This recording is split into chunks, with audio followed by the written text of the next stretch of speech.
बोलो महालक्ष्मी माता को, जय बोलो महालक्ष्मी माता को, जय बोलो महालक्ष्मी माता को। ఇది ఆది శంకరాచార్య విరచితమైనటువంటి కనకదార స్తోత్రము.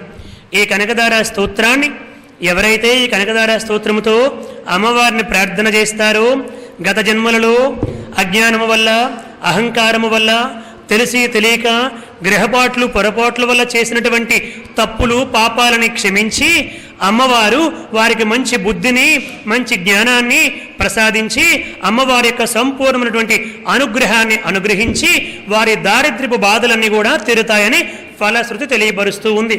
మనందరం కూడా ఈరోజు చాలా చాలా అదృష్టవంతులమి. ఈ యొక్క వెంకటేశ్వర స్వామి వైభవంలో భాగంగా మనందరమి ఈ కనకదార స్తోత్రాన్ని చెప్పుకోవడం జరిగింది.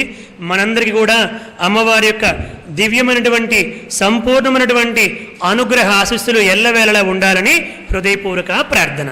అమ్మవారి ఇక్కడ ఈ యొక్క భృగు మహర్షి యొక్క చక్కగా అతని ఈ విధముగా ప్రార్థన చేసుకుంటూ ఉంటే అమ్మవారు భృగు మహర్షిని, వచ్చినటువంటి భక్తాదుల్ని అందరినీ అనుగ్రహిస్తూ ఇక్కడ కొల్హాపురంలో అమ్మవారు ఓం నమో నారాయణాయ, ఓం నమో నారాయణాయ అంటూ ఆ యొక్క విష్ణుమూర్తిని తపస్సు చేసుకుంటూ జపించుకుంటూ ఉన్నారు.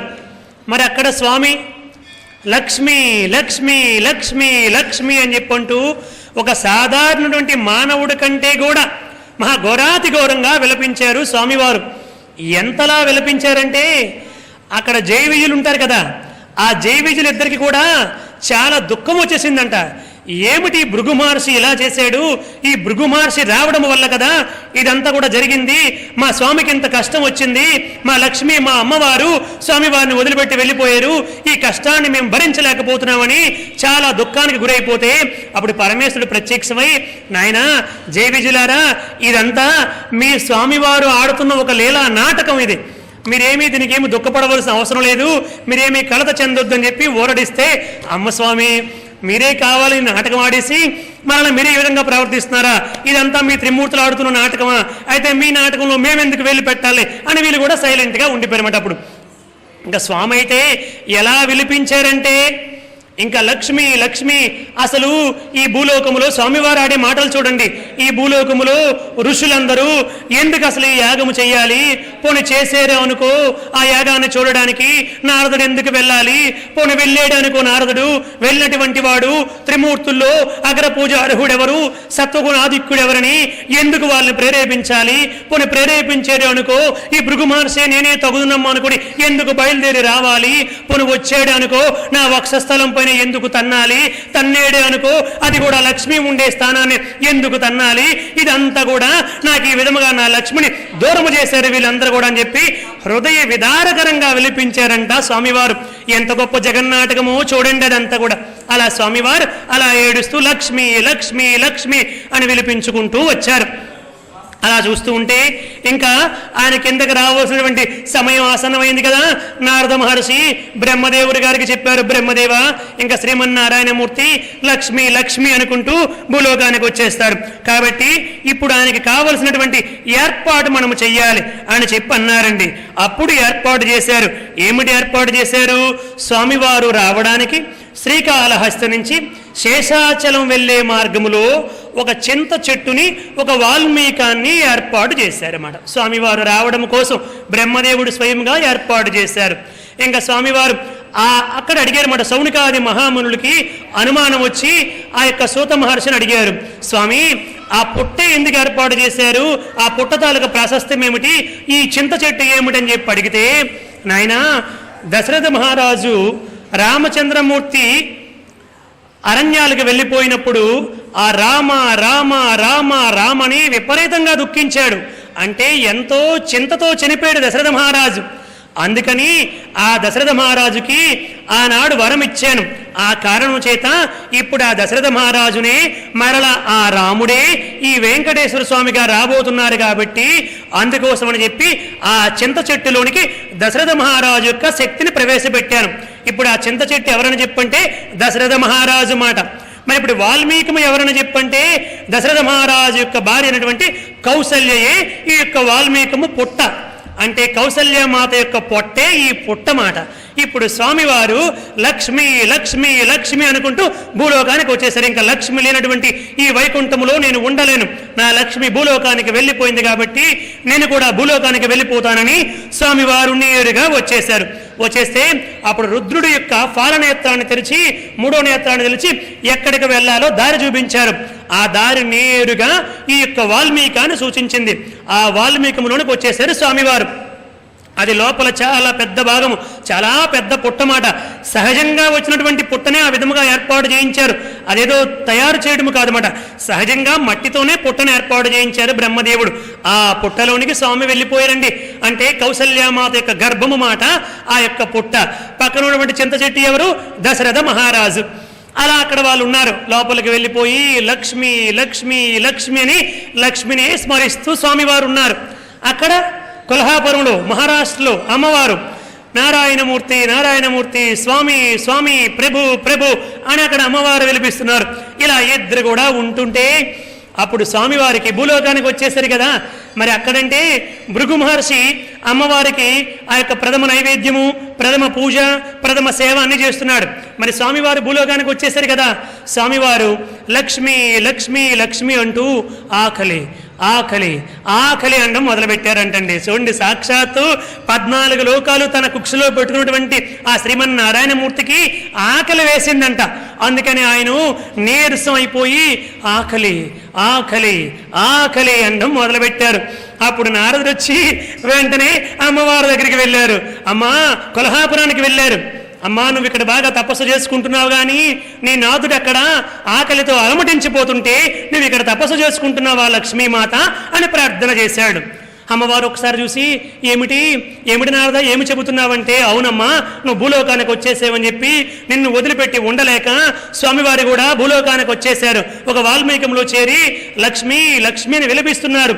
చివరికి స్వామివారికి ఆకలి వేసి ఆకలి ఆకలి ఆకలిని అల్లాడిపోతుంటే ఇక్కడ కూర్చుని తపస్సు చేస్తున్నావంటే అమ్మవారి హృదయం ఒక్కసారి కరిగిపోయిందండి. అంతే, ధ్యానమగ్నురాలైపోయి ఒక్కసారి చూసింది మన దివ్య దృష్టితో. ఓ, నారదుడు చెప్పిందంతా అమ్మవారికి స్పష్టంగా గోచరమయ్యింది. ఓహో, స్వామివారు ఈ వాల్మీకములోనికి వచ్చేసారా, వచ్చి అక్కడ కూర్చొని పాపం ఆకలి ఆకలి అంటున్నారా. నారదా, నా పతికి ఆకలంటే ఏ సతైనా ఉండగలుగుతుందా? నేను ఉండలేను నారదా, చెప్పు ఏం చేయమంటావో చెప్పు, నువ్వు ఏది చెప్పితే అది చేస్తానంటే అదమ్మా ఇప్పుడు నువ్వు నాకు నచ్చావు, నేను చెప్పింది నువ్వు చెయ్యాలని చెప్పి బ్రహ్మదేవ అన్నాడు అన్నమాట. బ్రహ్మదేవుడు ప్రత్యక్షమయ్యాడు. వెంటనే రుద్రుడు ప్రత్యక్షమయ్యాడు. బ్రహ్మదేవా, నువ్వు గోమాతగా మారిపో అని చెప్పి అన్నాడు. అంతే, చక్కగా గోమాతగా మారిపోయాడు బ్రహ్మదేవుడు. చక్కని పొదుగు, చక్కని డెక్కలు, చక్కని పాదాలు, చక్కని తోక, చక్కని చెవులతో అద్భుతముగా బ్రహ్మదేవుడు మంచి గోమాతగా మారిపోయాడు. రుద్ర, నువ్వు గోవత్సంగా మారిపో అంటే దూడగా మారిపో అన్నాడండి. అంతే, చెంగు చెంగు చెంగుమని ఎగురుకుంటూ ఆ శివుడేమో దూడగా మారిపోయాడు. ఇంకా అద్భుతంగా నృత్యము, శివుడు ఎప్పుడు నృత్యము చేస్తాడు కదా, అందుకని దూడగా కూడా చెంగు చెంగుమని ఎగరడం మొదలుపెట్టాడు. ఏమిటి నారదా ఇదంతా అని చెప్పంటే, అమ్మా నువ్వు ఇప్పుడు గోపవనితగా మారిపో, గోపకాంతగా మారిపోయి ఈ గోవుని, ఈ గోవత్సవాన్ని తీసుకుని వెళ్ళి చోళరాజు గారికి విక్రయించు. మిగతా కథంతా వాళ్ళు చూసుకుంటారమ్మా, వాళ్ళకి అన్నీ కూడా తెలుసు, నువ్వు జాగ్రత్తగా తీసుకుని వెళ్ళని చెబితే అప్పుడు అమ్మవారు సాక్షాత్తు లక్ష్మీమాత గోపవనితగా మారిపోయారండి. అంతే, గోపవనితగా మారిపోయి ఈ గోవుని, ఈ యొక్క దూడని, ఎవరండి వాళ్ళు? బ్రహ్మదేవుడు, రుద్రుడు, పరమేశ్వరుడు, వాళ్ళిద్దరిని తీసుకొని ఈ యొక్క చోళరాజ్యంలో ప్రవేశించింది జగన్మాత లక్ష్మీదేవి. ప్రవేశించి ఈ గోవత్సవాన్ని ఇస్తాను, ఎవరైనా తీసుకుంటారా? డబ్బులకైతే ఇవ్వను అని చెప్పంటే అందరూ వచ్చారు. అబ్బా ఎంత బాగుంది, బ్రహ్మదేవుడు గోవు అయితే ఎంత బాగుంటుందండి. ఇంకా ఆ గోవుని చూసి ముచ్చటపడి అందరూ రైతులందరూ వచ్చి చెప్పమ్మా ఎంత డబ్బులో చెప్పు, ఇస్తాం, మాకు ఆ గోమాత కావాలని చెప్పంటే డబ్బులకి ఇవ్వను ఆయన అని చెప్పన్నారు. డబ్బులకి ఇవ్వవా, మరి ఎట్లా ఇస్తావమ్మా అని చెప్పంటే ఆ గోమాతని మీరు పిలండి, గోమాత మా ఇంటికి వచ్చేస్తావా, నీకు సేవ చేసుకుంటాను అని ప్రార్థిస్తే ఆ గోమాత అంగీకరిస్తే వచ్చిస్తే తీసుకొని వెళ్ళిపోండి, డబ్బులు మాత్రం వద్దు నాయన, ఆ గోమాత వస్తానంటేనే ఇస్తాను, లేకపోతే ఇవ్వనంటే ఏమిటిది, గోమాత ఎక్కడైనా మా ఇంటికి వచ్చేస్తావంటే వస్తుందా, ఏమిటో చెబుతుంది ఈవిడ, మరీ విచిత్రంగా చెబుతుంది ఈవిడ అని అనుకుని ఒక రైతు వచ్చాడు. అరే ఆవిడ అలాగే అంటది కానీ ఆ గోమాతను కట్టేయండిరా అని చెప్పి అన్నాడు. ఎవరది? బ్రహ్మదేవుడు. కట్టడానికి వెళ్ళాడు ఆ రైతు, వాడి డొక్కలో ఒక పోటు పొడిచిందండి. అంతే, వాడు కిలోమీటర్ దూరం పడ్డాడు వెళ్ళి. అది ఎవరు? బ్రహ్మదేవుడు కదా. అమ్మో ఇదేదో చాలా భయంకరంగా ఉన్నట్టుగా ఉంది, ఈ గోమాత జోలికి మనం వెళ్ళకూడదు, అదేంటమ్మా డబ్బులకి ఇవ్వనంటావు అని చెప్పి అనేక విధాలుగా మాట్లాడడం మొదలుపెట్టారు. ఇదంతా ఆ అంతఃపురం పై నుంచి ఆ చోళరాజు గారి భార్య చోళరాణి గారు చూశారండి.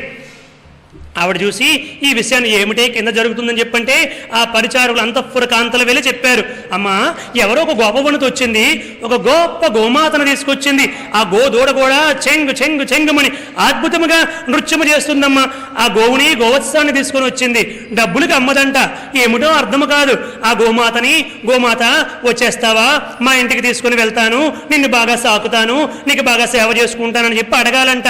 అడిగితే గోమాత వస్తే తీసుకెళ్ళిపోమంటుందమ్మా అని చెప్పంటే ఇప్పుడు మహారాణి గారు ఆలోచించారు, ఎంత కష్టపడి నేను వెళ్ళిన తర్వాత రాలేదనుకో, కొంచెం అమ్మగారికి ఎలాగుంటుందండి, ఎంత మహారాణి కూడా పిలిస్తే గోమాత రాలేదంటే కొంచెం బాధగా ఉంటుంది కదా.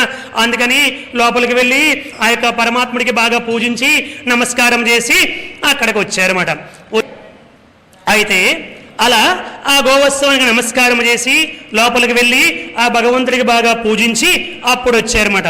అప్పుడు వచ్చి ఏమని అడిగిందంటే, అమ్మ గోప వనిత, ఈ యొక్క గోవత్సాన్ని ఈ గోమాతని నాకు ఇస్తావా, జాగ్రత్తగా పూజ చేసుకుంటాను, చక్కగా సేవ చేసుకుంటాను, బాగా సాకుతాను, నేను మహారాణి గారినమ్మా అని చెప్పాడు. నీకు ఏమి కావాలంటే అవి ఇస్తానని చెప్పంటే, అమ్మా నన్ను అడగడం కాదు వాటిని అడగమ్మా, అవి వస్తానంటే తీసుకెళ్ళిపో అని చెప్పి అన్నారు. అలా అనగానే ఆమె ఆలోచన చేసి బాగా నమస్కారం చేసి, గోమాత నేను జాగ్రత్తగా సేవ చేసుకుంటాను, నిన్ను బాగా పూజిస్తాను, నిన్ను బాగా సాకుతాను, మీ ఇద్దరిని బాగా చూసుకుంటాను, మా ఇంటికి వస్తావా అని నమస్కారం చేస్తే చెంగుమని ఎగిరి వచ్చేసింది మాట గోమాత మాట. ఎవరు? ఆయన బ్రహ్మదేవుడు కదా, ఎగిరి వచ్చేసాడు. గోమాత ఎప్పుడైతే వచ్చేసిందో గోవత్సం కూడా వెంటనే వచ్చేసింది మాట. వచ్చేగానే మహారాణి గారు ఎంతో ఆనందపడిపోయారు. అమ్మా నీకేమి కానుకలు కావాలో చెప్పిస్తానని చెప్పి ఏవో కొన్ని కానుకలు ఇచ్చారు. సరే అమ్మా, ఆ భగవంతుడి దయ వల్ల నీ దగ్గరికి వచ్చింది, బాగా చూసుకోమ్మా, జాగ్రత్తగా చూసుకో అని చెప్పాల్సిన చెబితే, అమ్మా చాలా జాగ్రత్తగా చూసుకుంటాను అని చెప్పి ఆ గోవుని గోవత్సాన్ని తోలుకొని అమ్మవారు లోపలికి వెళ్ళారు. ఆవిడ లోపలికి వెళ్ళారు మహారాణి గారు. అమ్మవారు యథావిధిగా అంతర్ధానం అయిపోయిన నారదుడు ఏమి చెప్పాడు, అమ్మా నువ్వు ఈ గోవుని గోవత్సవాన్ని వాళ్ళకి అప్పచెబితే మిగతాదంతా వాళ్ళు చూసుకుంటారు అని చెప్పారు. ఆ విధముగా వాళ్ళకి అప్పచెప్పేసరికి లోపలికి వెళ్ళిపోయారు. ఇప్పుడు లోపలికి వెళ్ళిన తర్వాత ఆ యొక్క కాపరి, ఆ గోవులు కాపరి ఉన్నాడు కదా గొల్లవాడు యాదవుడు, అతడి పేరే శరభుడు. ఆ శరభుని పిలిచి మహారాణి గారు, నాయన ఇది చాలా గొప్ప గోమాత, ఈ యొక్క గోవత్సము కూడా చాలా గొప్పది, ఈ రెండింటిని కూడా చాలా జాగ్రత్తగా చూడాలి, వాటి పాలు నువ్వు తీసుకొని వచ్చి నాకు ఇవ్వాలి, ఆ పాలుతో పరమేశ్వరుడి పూజకి ప్రసాదము చేస్తాను, అభిషేకము చేస్తాను, కాబట్టి ఆ పాలు నాకు ఇవ్వాలి, ఆ ఆవు జాగ్రత్తగా చూసుకోవాలి, ఇది చాలా గొప్పది, చాలా పవిత్రమైనటువంటిది, వీటిని డబ్బిచ్చి కొనుక్కోలేదు, అవి మనల్ని అనుగ్రహించి మన ఇంటికి వచ్చాయి అని అంతా చెప్పారండి. ఇంతకీ ఈ శరభుడు ఎవరని చెప్పంటే, నిన్నటి రోజున మీకు చెప్పాను కదా మాధవ శర్మ. ఈ మాధవ శర్మ ఎవరి వెనకాతలు తిరిగి పాడైపోయాడు, కుంతల అని ఒక స్త్రీ, ఒక చండాలాంగన స్త్రీ వెనకాతలు తిరిగాడు కదా, ఆ కుంతలే ఇప్పుడు ఈ శరభుడు, ఈ గోపాలుడిగా పుట్టాడు మాట. ఇక్కడ అంటే మహాపాపాలు చేశాడు. ఆ యొక్క మాధవ శర్మ చేత అనేక తాగడము, పంది మాంసం తినిపించడము, చేయకూడనటువంటి పనులన్నీ కూడా చేపించాడు కదా. ఆ పాప ఫలితము తీరాలంటే గోవుల యొక్క సేవ చేస్తేనే అనేకమైనటువంటి గొప్ప గొప్ప మహా పాపాలని కూడా గోవు సేవ చేస్తేనే తీరతాయి.